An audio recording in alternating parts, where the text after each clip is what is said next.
¿Qué tal están? Bienvenidos. Resurrección cerebral. En este vídeo trataré de la posibilidad de resucitar el cerebro en el futuro, más o menos próximo o más o menos lejano. Y en este sentido hay muchos aspectos que tratar, muchas cuestiones, desde un enfoque filosófico, neurocientífico y tecnológico. En este aspecto, por supuesto, también hay numerosos libros y artículos que tratan este tema, y podemos pensar también en el poshumanismo, en Ray Kurzweil y otros muchos que han tratado estas cuestiones. Podemos preguntarnos, ¿es posible resucitar el cerebro en el futuro? Pues habría que decir que quizá. Y además una exploración filosófica, científica y especulativa sobre los límites de la mente y la muerte es muy apropiada en los tiempos que corren, porque realmente ante la aceleración de la vida podemos pensar que la vida quizás en el futuro no sea algo efímero, sino que se extienda más tiempo. También podemos considerar la muerte del cerebro, que aparentemente es el punto frontera provisional. Actualmente es una frontera absoluta. Desde hace siglos, la muerte ha sido considerada un evento biológico irreversible, una línea que no puede cruzarse en ningún sentido. Sin embargo, el desarrollo de la ciencia moderna ha puesto en entredicho los límites precisos de ese momento de la muerte, particularmente en lo que se refiere al cerebro. Tradicionalmente, la muerte cerebral, entendida como el cese completo, irreversible y global de la actividad encefálica, ha sido asumida como el final definitivo de la conciencia, la memoria, la identidad y toda actividad mental. ¿Pero lo es realmente? Yo creo que sí, que lo es. Pero la pregunta sobre la posibilidad de resucitar el cerebro en el futuro no es solamente médica, sino profundamente filosófica, ya que cuestiona lo que entendemos por muerte, por mente, por sujeto. ¿Puede un órgano como, por ejemplo, el cerebro, tan delicado, tan dependiente de condiciones bioquímicas precisas o muy precisas, ser traído de vuelta tras el cese total de su actividad y que vuelva a funcionar? ¿Sería la misma persona la que regresaría? ¿Qué implicaría eso para nuestra idea de alma, de continuidad biográfica, psicológica, de responsabilidad moral también? Son enormes preguntas que se pueden contestar. Responder a esto exige además un análisis riguroso de lo que hoy sabemos y aún ignoramos sobre la muerte cerebral, así como una exploración honesta de los desarrollos científicos recientes desde la criogenia hasta las interfaces cerebro-máquina, pasando por los experimentos más asombrosos que han desafiado las fronteras tradicionales de lo viviente. También requiere pensar en los aspectos éticos, jurídicos y filosóficos que una eventual resurrección cerebral podría acarrear. En este aspecto, son muchas cuestiones que se pueden tratar y hay que decir que el cerebro como órgano tiene una vulnerabilidad extrema y una complejidad máxima. El cerebro humano podemos decir que es, con toda probabilidad, el sistema más complejo del universo conocido, con más de 86.000 millones de neuronas interconectadas en una red de sinapsis que se cuenta por billones, constituye la base de la percepción, el pensamiento, la emoción, la memoria y el yo. Pero esa misma complejidad lo hace extraordinariamente frágil. Y en este sentido, a diferencia de otros órganos, el cerebro no tolera la falta de oxígeno. Tras unos pocos minutos, aproximadamente unos 5 minutos o incluso menos, de anoxia, las neuronas comienzan a morir por mecanismos de excitotoxicidad, liberación masiva de calcio y radicales libres, fallos mitocondriales y muerte celular programada. En cuestión de 10 a 15 minutos, gran parte del tejido cerebral sufre daños que se pueden considerar irreversibles, al menos desde la perspectiva médica actual. Y con todo esto, realmente hay que considerar que durante siglos se pensaba que una vez muerto el cerebro no hay retorno. Sin embargo, la biología moderna ha comenzado también a desmentir esa convicción. La muerte celular no es un proceso instantáneo, sino gradual. Algunas neuronas sobreviven más tiempo del que se creía. Algunos tejidos pueden ser preservados. Algunas funciones pueden, en ciertos contextos, reiniciarse.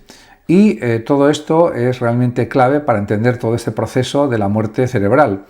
Por ejemplo, está el experimento BrainX, la gran sacudida científica, lo que ha representado este experimento. En abril de 2019, un grupo de investigadores de la Universidad de Yale, dirigidos por el neurocientífico Nenad Sestam, publicó en la revista Nature un estudio que conmocionó al mundo académico.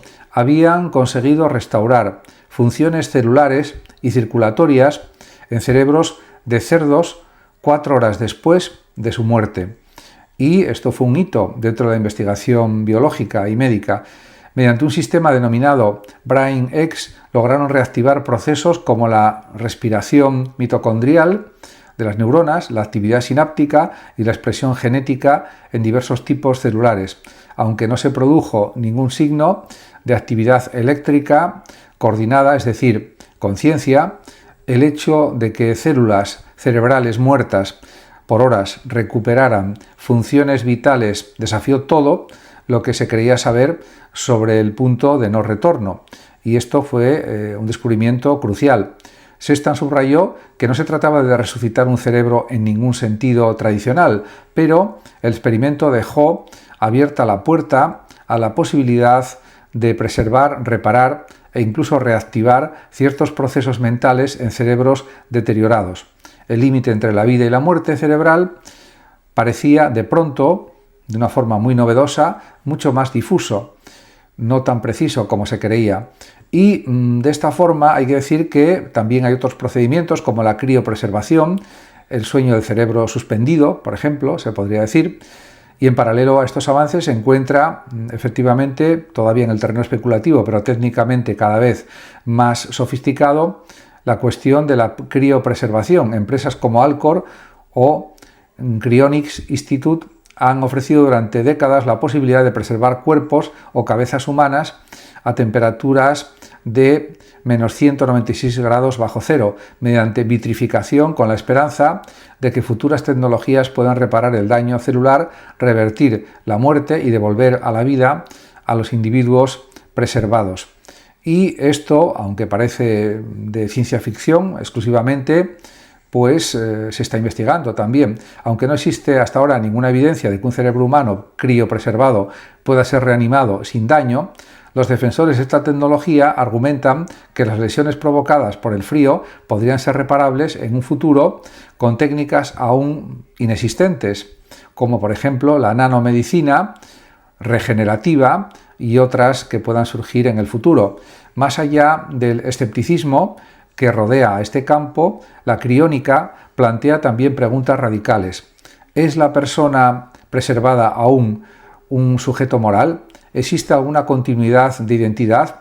¿Qué ocurre con la memoria, la personalidad, la autoconciencia, si todo eso descansa en una arquitectura sináptica que ha sido dañada por el hielo, por ejemplo? Son bastantes de las preguntas que se pueden plantear, hay muchas más también. Y en este sentido también hay otros procedimientos, por ejemplo, las interfaces cerebro-máquina y mapas cerebrales también. Es otro camino para resucitar, entre comillas, el cerebro, aunque en un sentido muy distinto. Pasa por la creación de interfaces cerebro-computadora capaces de leer, interpretar e incluso simular la actividad mental. Elon Musk, por ejemplo, con su empresa Neuralink, ha prometido la posibilidad de conectar el cerebro a sistemas digitales capaces de restaurar funciones cognitivas perdidas. Más allá del marketing de este planteamiento, investigadores en todo el mundo trabajan también en mapear con precisión la conectividad cerebral mediante proyectos como el Human Connectome Project, por ejemplo, y podríamos pensar si un día podría toda la estructura funcional de un cerebro y con ella la memoria, la personalidad, la conciencia, ser transferida a un soporte artificial. Este es el sueño o quizá la pesadilla de estos planteamientos del Mind Uploading, una idea popularizada por transhumanistas como Ray Kurzweil, según la cual la mente podría ser copiada o migrada a sistemas digitales más allá de la biología.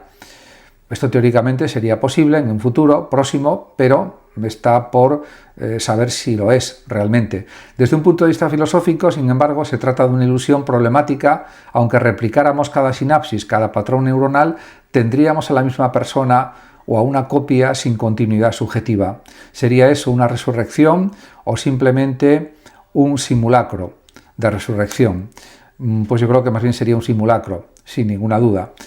En definitiva, hay una barrera filosófica, es la cuestión de la identidad, la continuidad de la conciencia, y uno de los obstáculos más profundos para la idea de resucitar un cerebro es la cuestión de la identidad personal. ¿Qué hace que yo sea yo? La memoria, el cuerpo, la continuidad temporal también de experiencias.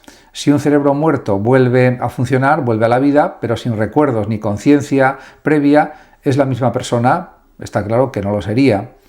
Y en cuanto a la filosofía de la mente, pues ha debatido estos temas desde John Locke hasta Parfit. Algunos sostienen, por ejemplo, que la continuidad psicológica, memoria, personalidad, sentido de sí mismo es suficiente. Otros que sin la vivencia continua de la conciencia no hay identidad real, solo una apariencia de la misma. Y sobre estas cuestiones hay muchísimos planteamientos, muchísimas perspectivas diferentes. Está también el experimento mental de la teletransportación de Parfit, que nos muestra que duplicar la información cerebral no implica mantener el yo original. Así, incluso si en el futuro se lograra reactivar un cerebro, reconstruirlo digitalmente o biológicamente, la gran duda permanecería: ¿quién ha sido realmente resucitado? Pues probablemente no la persona que murió, sería otro ente, otro ser diferente.